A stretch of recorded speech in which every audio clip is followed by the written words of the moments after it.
जंगल के सारे पेड़ हरे भरे थे, लेकिन एक पेड़ सूखा था।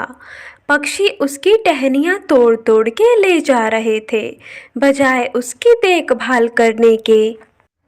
पक्षियों, मैं अभी बूढ़ा नहीं हुआ हूँ। मुझे रोग लग गया है मेरी जड़ में। कृपया करके मुझे पानी दो, मेरी सेवा करो, मैं ठीक हो जाऊंगा। कालू, इस पेड़ की एक भी बात मत सुनना। यह झूठ कह रहा है।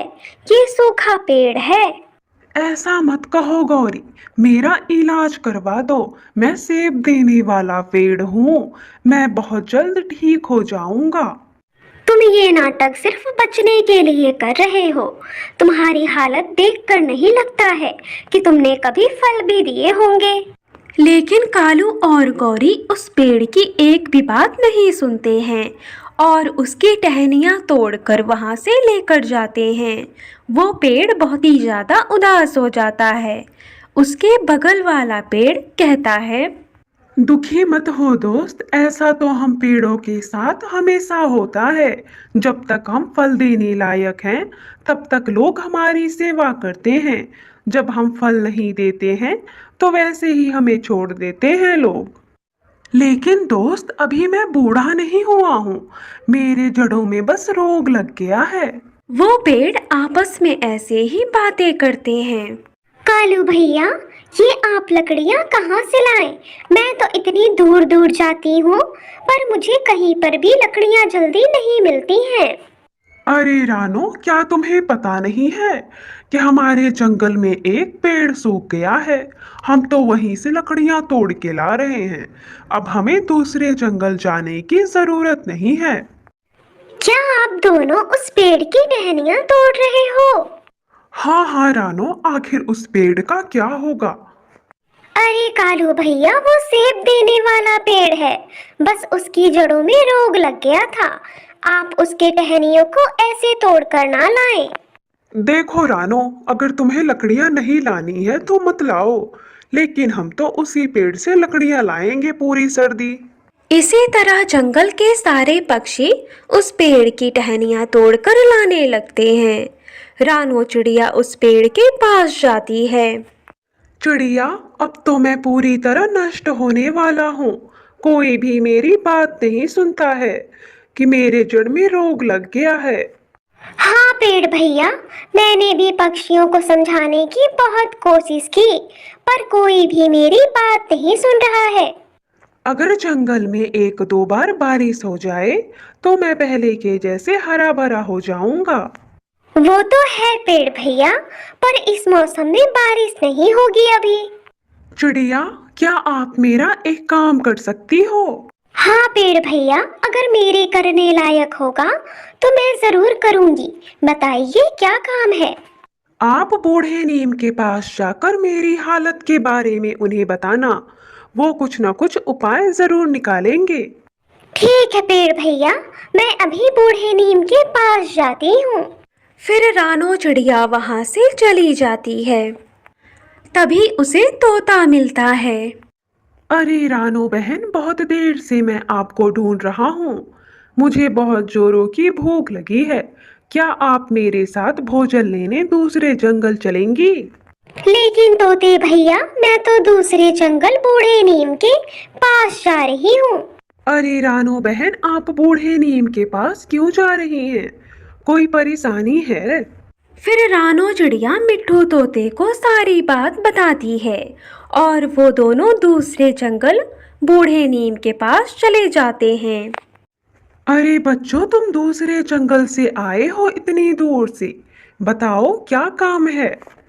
नीम काका, हमारे जंगल में एक सेब का पेड़ है। वो सूख गया है। उसकी जड़ों में कीड़े लग गए हैं। बस हम आपके पास उसी के लिए दवा लेने आए हैं। ठीक है बच्चों, मेरे पेड़ से कुछ नीम की पत्तियां तोड़ लो और इन्हें पीस कर उस पेड़ के जड़ में गिरा देना। हो सके तो थोड़ा पानी भी डाल देना। वो पेड़ कुछ दिनों में बिल्कुल ठीक हो जाएगा। फिर रानो चिड़िया और तोता नीम की पत्ती तोड़कर ले जाते हैं। उस पेड़ पर कालू और गौरी पेड़ की टहनियाँ तोड़ रहे थे। रुको रुको कालू गौरी, आज से तुम लोग इस पेड़ की टहनी मत तोड़ना। क्यों भाई क्यों? क्यों न तोड़े हम लकड़ियाँ? हम तो तोड़ेंगे।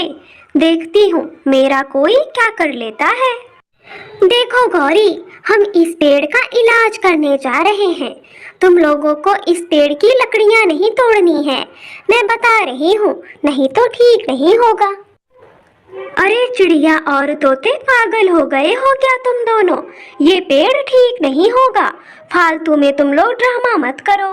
फिर कालू और गौरी वहां से चले जाते हैं। सूखा पेड़ बहुत दुखी होता है और वो रोने लगता है। चिंता ना करें पेड़ भैया, हम आपको नष्ट नहीं होने देंगे। हाँ पेड़, आज से हम आपका इलाज शुरू करते हैं। कुछ ही दिनों में आप पहले जैसे हो जाओगे।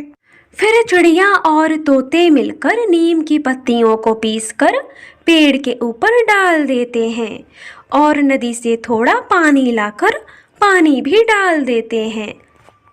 कुछ दिन ऐसे ही बीत जाते हैं। अरे वाह, मेरी टहनियों से तो छोटे छोटे पत्ते आने लगे हैं। अब मैं फिर पहले जैसा हो जाऊंगा। पेड़ भैया, अब तो आपकी टहनियाँ भी मजबूत हो गई हैं।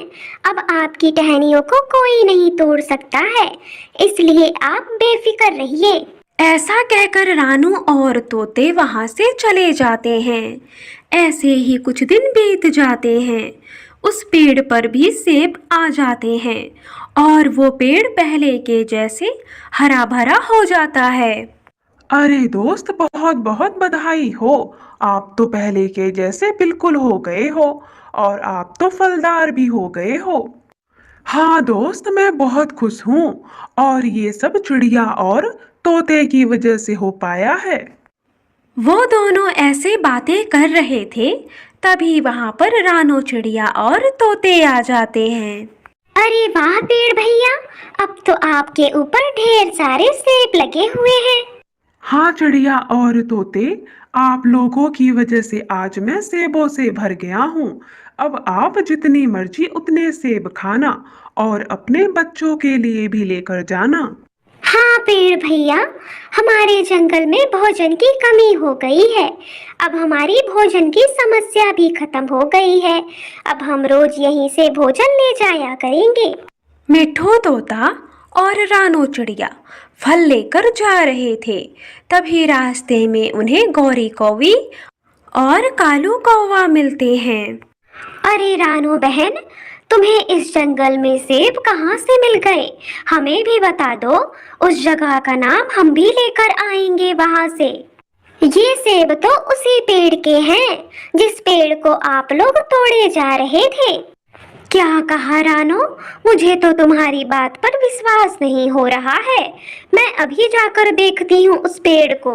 फिर कालू और गौरी उस सूखे पेड़ के पास जाते हैं और उसको हरा भरा देखकर हैरान हो जाते हैं। ये पेड़ तो कितना हरा भरा हो गया है और इस पर सेब तो कितने अच्छे लगे हैं। चलो कालू जी, हम इस सेब को जल्दी से तोड़ लेते हैं। कालू और गौरी, तुम दोनों को मेरा सेब खाने का कोई हक नहीं है। सबसे ज्यादा तुम दोनों ने ही मेरी टहनियों को तोड़ा था। पेड़ जी, आप हमें माफ कर दो। आज के बाद हम ऐसा कभी कुछ नहीं करेंगे। सेब का पेड़ कालू और गौरी की एक भी बात नहीं सुनता है और उन्हें भगा देता है। कालू गौरी वहां से शर्मिंदा होकर चले जाते हैं।